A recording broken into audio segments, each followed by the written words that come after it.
The Tesla Cybertruck might just turn out to be a huge flop. At least that's the consensus view on social media today. With Ford having just cut the pricing of all of its trims for the F150 Lightning by anywhere from 9 to 14%, chances are the EV pickup truck market is going to get a lot more competitive over the next few years. And with the supposed roll-off of the very first production Cybertruck off of the assembly line in Austin, Texas, Tesla clearly wants to capitalize on this rapidly growing market. But with its extremely radical design, the lack of any real specifications, and a price structure, will the Cybertruck really be a real contender in the US EV pickup truck market? Or is it just another marketing stunt from Elon Musk? Well, folks, that question is exactly what we're going to try to break down in this video. So, to start things off, folks, I think it's in our best interest to first understand the competitive landscape of the electric pickup truck market today. 5 years ago, this time of year, we had basically no pickup trucks expected from EV automakers, whether that be Ford, GM, or even Tesla. The market was very different. Fast forward to 2023, we now officially have 4 production-ready vehicles on the market, from the likes of Rivian, GM, Ford, and obviously Tesla. And pair that with the fact that the number 1 best-selling vehicle in North America is a pickup truck by the name of the F150, chances are this is going to be one of the fastest and stickiest markets for electric OEMs right now. As it turns out, not only do customers buy pickup trucks for utility and work purposes, but most people buy them for lifestyle purposes, which means customizability and brand image are top tier when it comes to purchasing factors for many people. And although battery electric vehicles aren't best suited for heavy duty applications, they are much cheaper to charge and easier to drive than gas counterparts. Which means even though the F-150, the Cybertruck, or the Rivian R1T is not going to appeal to most buyers, there is going to be a niche market that these companies can target these vehicles for. And that niche market likely exists in the $50,000 to $100,000 mark. And speaking of pricing, it's pretty clear over the past week that scale is reaching the EV industry at a pace nobody had really expected. The supply chain bottlenecks of 2021 are clearly starting to reverse, as Ford has officially decided to cut prices of its benchmark F-150 Lightning. The entry-level Pro trim now starts at $49,000 MSRP, with the Pro extended range version starting at $91,000. Essentially, every single trim has been discounted by an average $7,000 USD, which, although not accounting for dealership markups, is still a pretty impressive feat. Because, folks, as we have clearly seen by the success of the Tesla Model 3 and Model Y, price is the number 1 metric that is going to boost adoption of EVs. And although Ford shares tanked by 5% after the news, there is good reason for why Ford cut the prices.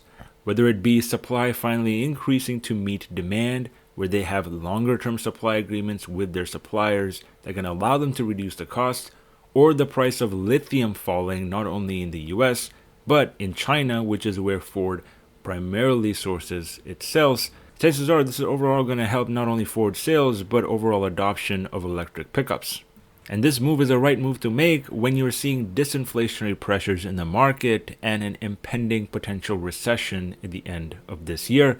Not to mention the fact that the initial starting price of the F-150 Lightning was expected to be at $10,000 below where it is at even today.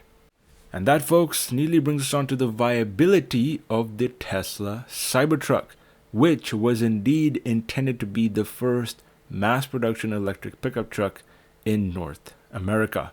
Whether or not you believe that Tesla dropped the ball with the Cybertruck after having delayed it by more than 2.5 years and not having listened to any major customer feedback is a question for yourself. From the facts at least, we can tell that the Cybertruck is intended to be essentially a sports car with a flatbed. Now I know on paper that sounds extremely ridiculous to say, but based on how Tesla's been dealing with the program of this vehicle, reality is that is exactly the customer audience the company is targeting. Because let's be honest folks, based on the design and the construction of the Cybertruck, it's not going to be used to haul any real loads by real customers. What the Cybertruck is really designed for is to demonstrate the ability of electric vehicles to target any market. It's supposed to be a benchmark for how battery technology is improved to allow electric motors to power all sorts of vehicles. And not only is it going to be a good marketing plot for the company to raise awareness about the brand, but it will also give some cool gaming fanatics a good truck to look at. Just like the Semi and the Roadster 2.0 programs, chances are that Tesla was and is still going to face issues with truly mass producing these kinds of radical products. The Semi, for example, was initially planned to launch in 2019, but even so far in 2023, we have not seen the vehicle in full-scale mass production. With its stainless steel body, the lack of any real curves, and 4 inches shorter height, the Cybertruck is a really weird design. And chances are the folks that are going to be purchasing this are going to be those ones who are enticed by the cool factor of the vehicle and really nothing much else.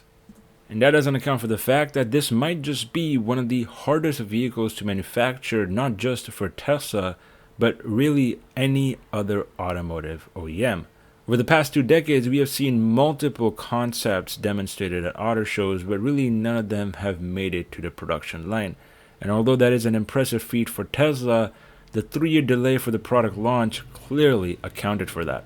Panels could be harder to align, scratches could become more visible, and light could be reflecting like a regular mirror from the surface finish of the Cybertruck. Not to mention the potential skyrocketing of maintenance costs for any fender bender that could occur with this vehicle. Because as we all know, Teslas in and of itself are already expensive to repair these days. Now don't get me wrong folks, it doesn't mean that this Cybertruck is going to be a complete flop. There is going to be a market of people, especially those in the reservation pool, that are going to purchase this vehicle hand over fist, whether it be for the cool factor or the fact of having a pickup Tesla. There's going to be a market, but the question is how big is it going to be? And looks like from the data right now, it's going to be relatively small. Ford and Rivian themselves are selling anywhere from 6,000 to 10,000 units per quarter with a production ramp rate that is right around the 10,000 level. And given that these trucks are much more conventional and have been on the market for a longer time with a much easier to manufacture design, chances are Tesla is going to take at least a couple of years to reach this same level. And who knows, by that time there could be significantly poor reviews out for the Cybertruck and potentially new models that are cheaper like the Rivian R2 model. And even though the base model Cybertruck was initially planned to sell at 39,000 USD in 2019, Elon Musk over the past few years has cleared the argument that indeed the Cybertruck is going to be more expensive, although not exactly at what level. This means that Ford's recent price cuts are going to eat even more into any sort of margins that Cybertruck provides to Tesla, reducing the incentive for the company to pursue production for that vehicle in the long term. Although the Tesla fan base will not budge at really any significant price increases for the Cybertruck, the real buyers of pickup trucks most likely will. Because as we all know, pickups are mostly lifestyle and utility vehicles, and neither of those are really a brand image associated with Tesla. I do think the Cybertruck is a very important product for Tesla to launch to showcase the innovations it's made. And I might even consider buying one if the price comes down far enough. But as of right now, it's difficult to see the sustainability of this program in the very near future based on the facts we've already seen over the past couple of years. As usual, folks, that is just my take on the situation. So let me know your thoughts on the Cybertruck and the F-150 down in the comment section below. Thank you very much for watching, and I'll catch you guys in the next one. Take care.